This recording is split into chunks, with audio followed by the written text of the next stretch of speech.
with greater clarity than any man before him. Nietzsche saw the necessity of a change in the realm of essential thinking, and with this change, the danger that conventional man will adhere with growing obstinacy to the trivial surface of his conventional nature and acknowledge only the flatness of these flatlands as his proper habitation on earth. The danger is all the greater because it arises at a moment in history which Nietzsche was the first man to recognize clearly and the only man so far to think through metaphysically in all its implications. It is the moment when man is about to assume dominion of the earth as a whole. Nietzsche was the first man to raise the question, is man, as he has been and still is, prepared to assume that dominion?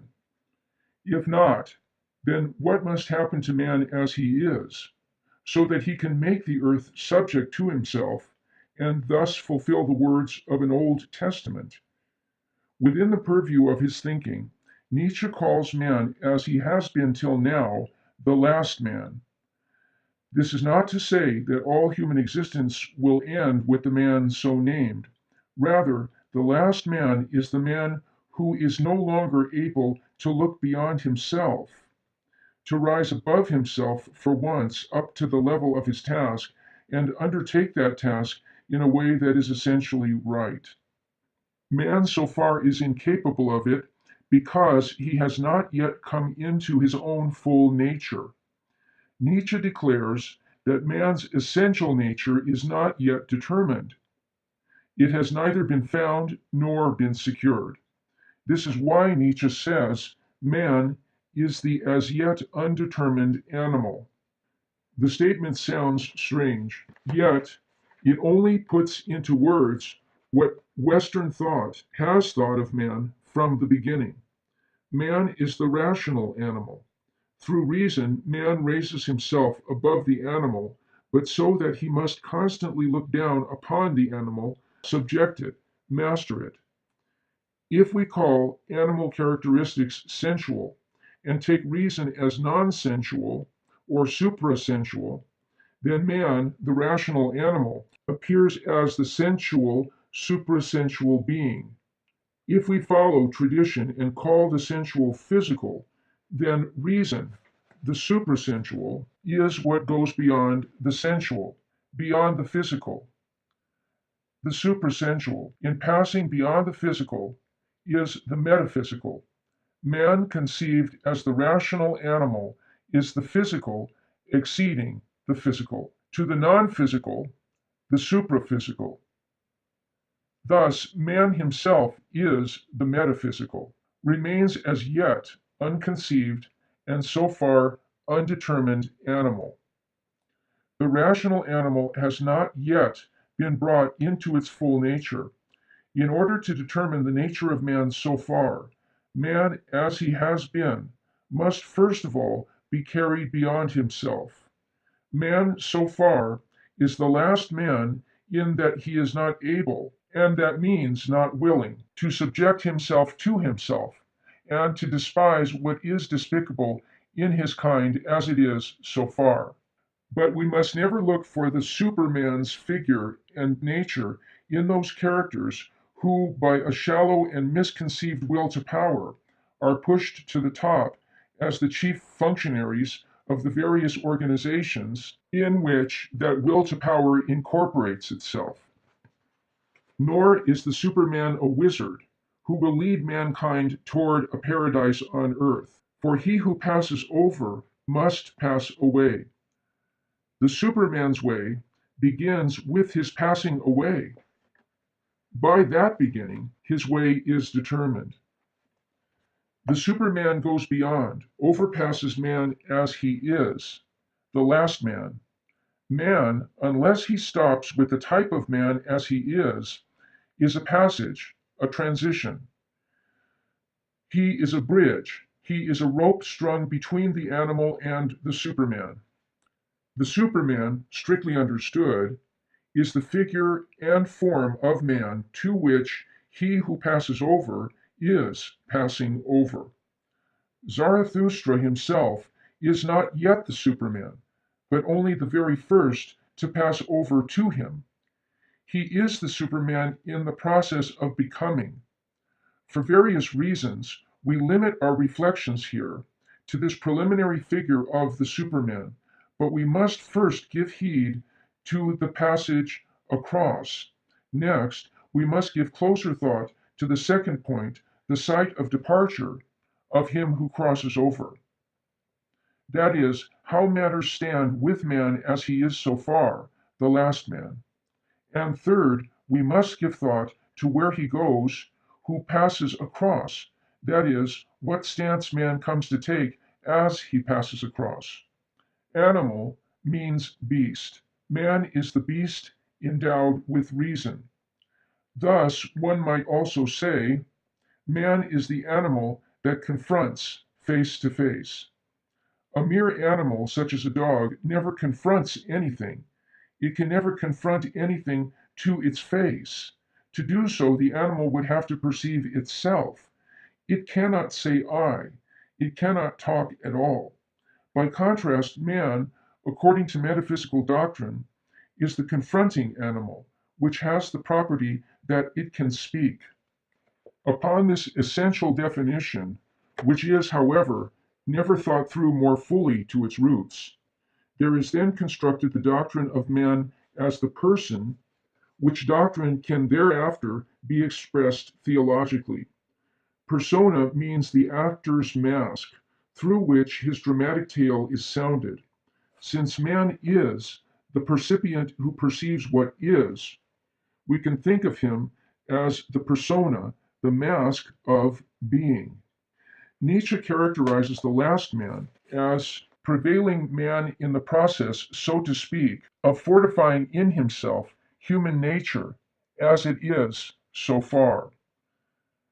This is the reason why the last man has only the remotest possibility of passing beyond himself and so keeping himself under his own control. In this species of last man, therefore, reason, the forming of representational ideas, will inevitably perish in a peculiar way and, as it were, become self-ensnarled. Ideas, then, limit themselves to whatever happens to be provided at the moment. The kind of provisions that are supplied at the enterprise and pleasure of the human manner of forming ideas, and are pleased to be generally comprehensible and palatable. Whatever exists appears only to the extent to which it is so provided, and only thereby admitted under this tacit planning of ideas as an object or state of things.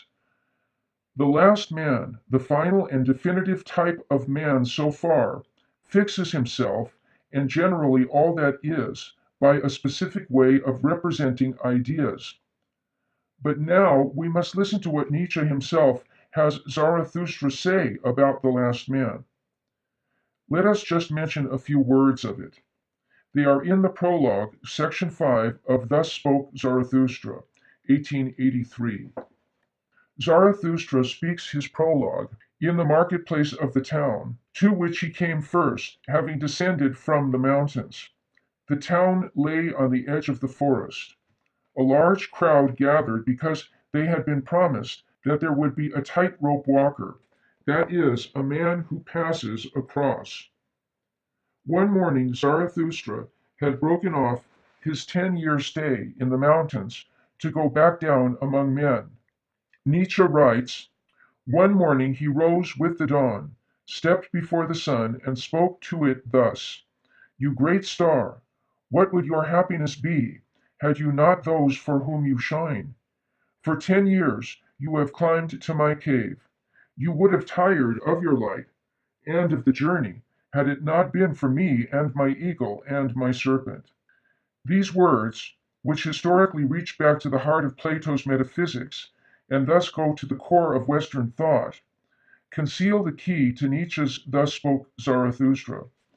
Zarathustra descended the mountains in solitude, but when he came into the forest, he there met an old hermit who had left his holy cottage.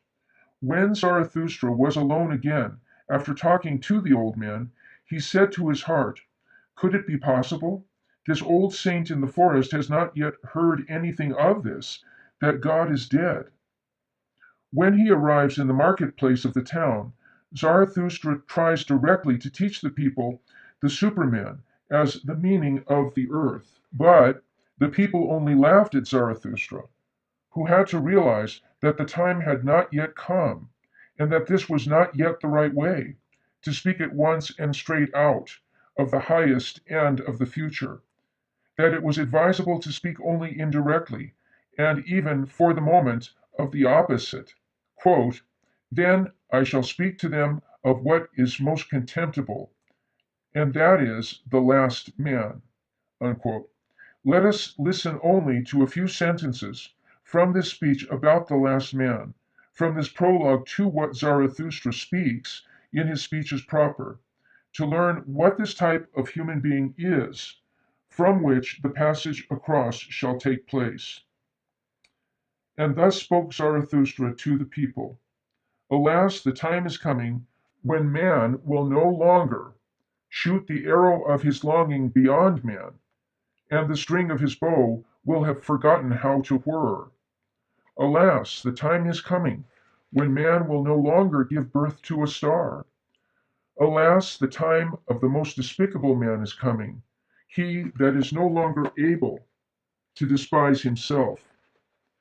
Behold, I show you the last man. What is love? What is creation? What is longing? What is a star?" Thus asks the last man, and he blinks. The earth has become smaller, and on it hops the last man who makes everything small. His race is as ineradicable as the flea beetle. The last man lives longest.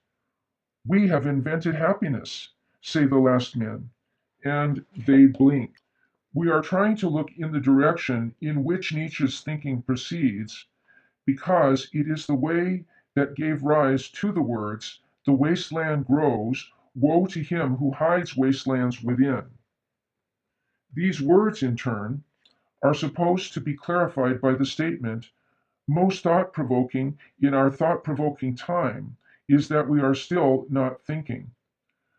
The wasteland, the growing of the wasteland, a curiously contradictory turn of phrase. And the hiding of inner wastelands would be connected then with the fact that we are still not thinking. Connected, that is, with the long since dominant kind of thinking, with the dominance of ideational or representational thinking. The words of our statement about what is most thought provoking in our age would then hark back to Nietzsche's words. Our statement would then join with Nietzsche's words in a destiny to which it seems our whole earth is destined to its remotest corner. That destiny will, above all, shake the foundations of all of man's thinking in dimensions of such magnitude that the demise we moderns are witnessing in only one sector, literature, is a mere episode by comparison. But we must not equate such a shaking of the foundations with revolution and collapse. The shaking of that which exists may be the way by which an equilibrium arises, a position of rest such as has never been, because that rest, that peace, is already present at the heart of the shock. No thinking, therefore, creates for itself the element in which it operates, but all thinking strives, as if automatically, to stay within the element assigned to it. What is the element in which Nietzsche's thought operates? We must see more clearly here before attempting further steps along our way. We must see that all those foreground things which Nietzsche had to reject and oppose, that fundamentally he passes them all by, that he speaks only in order better to preserve his silence. He is the first to pose the thoughtful question, thoughtful in that it starts from metaphysics and points back to metaphysics, which we formulate as follows. Is the man of today, in his metaphysical nature, prepared to assume dominion over the earth as a whole? Has the man of today yet given thought in any way to what conditions will determine the nature of such worldwide government? Is the nature of this man of today such that it is fit to manage those powers and put to use those means of power which are released as the nature of modern technology unfolds, forcing man to unfamiliar decisions? Nietzsche's answer to these questions is no. Man, as he is today, is not prepared to form and assume a world government. For today's man lags behind, not just here and there. No, in everything he is, in all his ways, he lags curiously behind that which is and has long been, that which really is, being, which from the start calls and determines all beings, can never be made out, however, by ascertaining facts, by appealing to particulars. That sound common sense, which is so often cited, is not as sound and natural as it pretends. It is above all not as absolute as it acts, but rather the shallow product of that manner of forming ideas which is the final fruit of the Enlightenment in the 18th century. Sound common sense is always trimmed to fit a certain conception of what is and ought to be and may be. The power of this curious understanding extends into our own age, but it is no longer adequate. The organizations of social life, rearmament in moral matters, the grease paint of the culture enterprise, none of them any longer reach what is.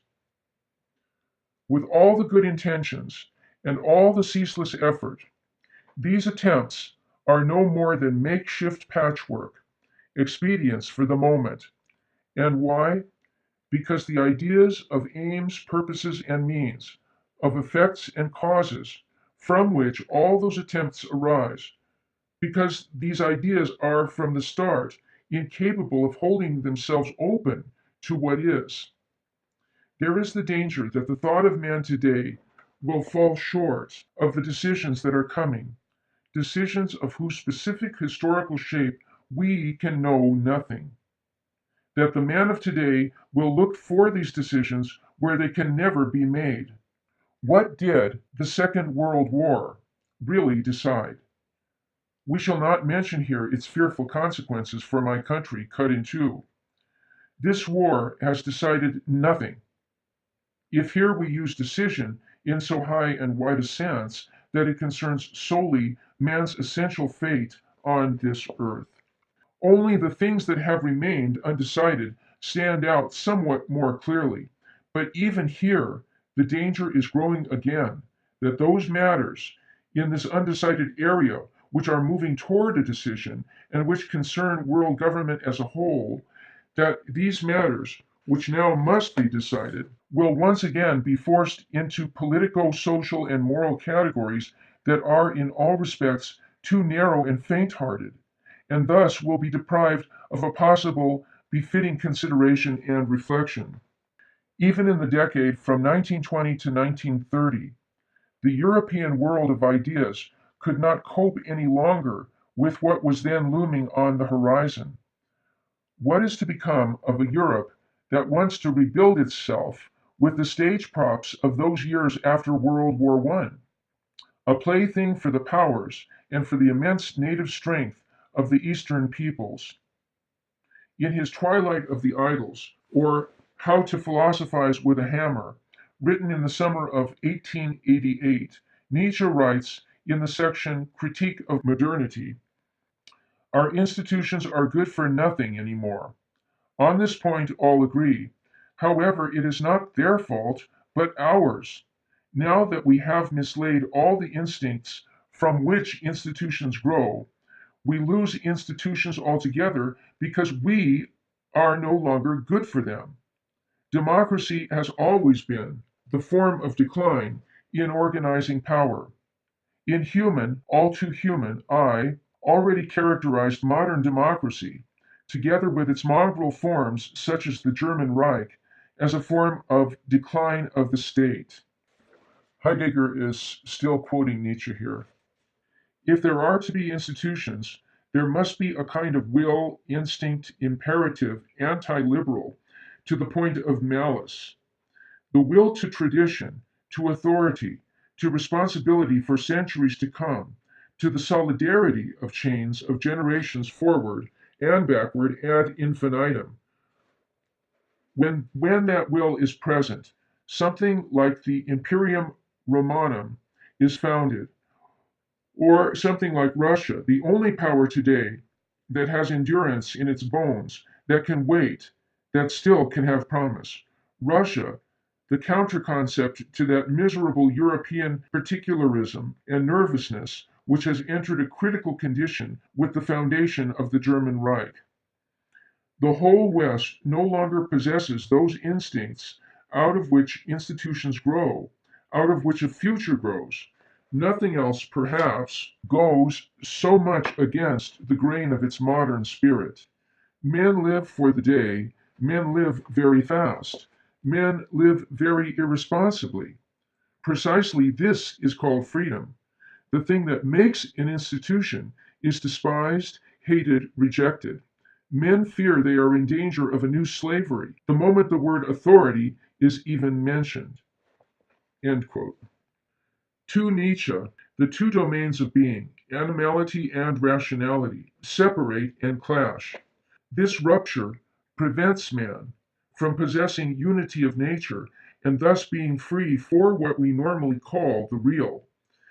Therefore, it is a most important part of Nietzsche's way of thought to go beyond man as he is so far, beyond man in his as yet undetermined nature, into the complete determination of his whole nature up to this point.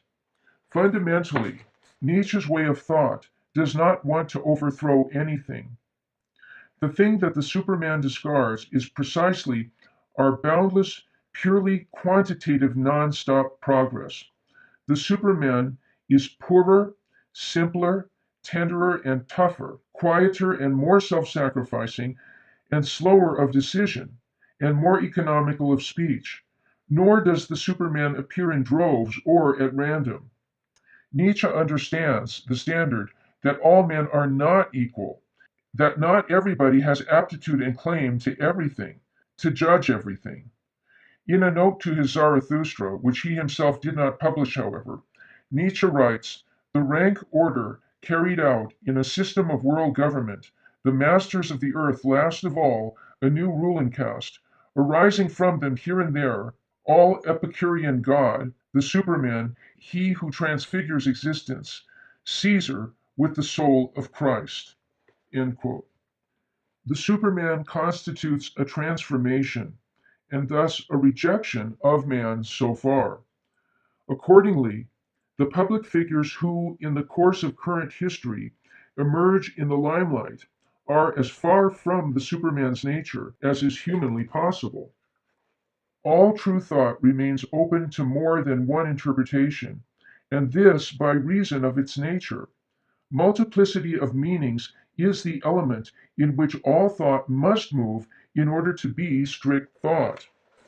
Therefore, we always must seek out thinking and its burden of thought in the element of its multiple meanings, else everything will remain closed to us.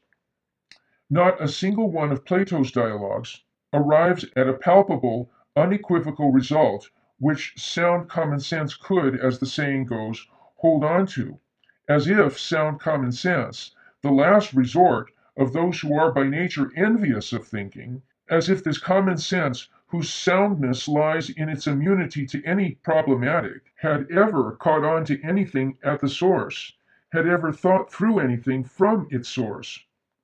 A dialogue of Plato is inexhaustible of itself, and this is forever the mark of all creativeness, of reverence. We shall never find the Superman as long as we look for him in the places of remote controlled public opinion and on the stock exchange of the culture business.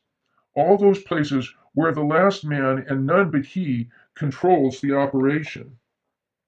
The Superman never appears in the noisy parades of alleged men of power, nor in the well-staged meetings of the politicians. The Superman's appearance is likewise inaccessible to the teletypers and radio dispatchers of the press, which present, that is, represent, events to the public even before they have happened. This well made up and well staged manner of forming ideas, of representation, with its constantly more refined mechanism, dissimulates and blocks from view what really is. And this dissimulation and blocking is not just incidental, but is done on the principle of a way of forming ideas whose rule is all pervading. This type of dissimulating ideas is always supported by sound common sense. The Johnny on the spot in every area, including the literature industry, is the famous man in the street, always available in the required quantities. Faced with this dissimulating type of representational ideas, thinking finds itself in a contradictory position. This Nietzsche saw clearly. On the one hand, the common ideas and views must be shouted at when they want to set themselves up as the judges of thought, so that men will wake up. On the other hand, thinking can never tell its thoughts by shouting. Next to the words of Nietzsche quoted earlier about ear smashing and drum clatter, we must then set those others which run, quote, "It is the stillest words that bring on the storm. Thoughts that come on dove's feet guide the world." End quote. That's from Thus Spoke Zarathustra, Part 2, The Stillest Hour. Indeed, Nietzsche never did publish what he really thought after Zarathustra, something we tend to overlook. All his writings after Zarathustra are polemics. They are outcries. What he really thought became known only through the largely inadequate posthumous publications. From all that has here been suggested, it should be clear that one cannot read Nietzsche in a haphazard way, that each one of his writings has its own character and limits, and that the most important works and labors of his thought, which are contained in his posthumous writings, make demands to which we are not equal. How does Nietzsche describe the man whom he who passes overpasses? Zarathustra says in his prologue, "Behold, I show you the last man."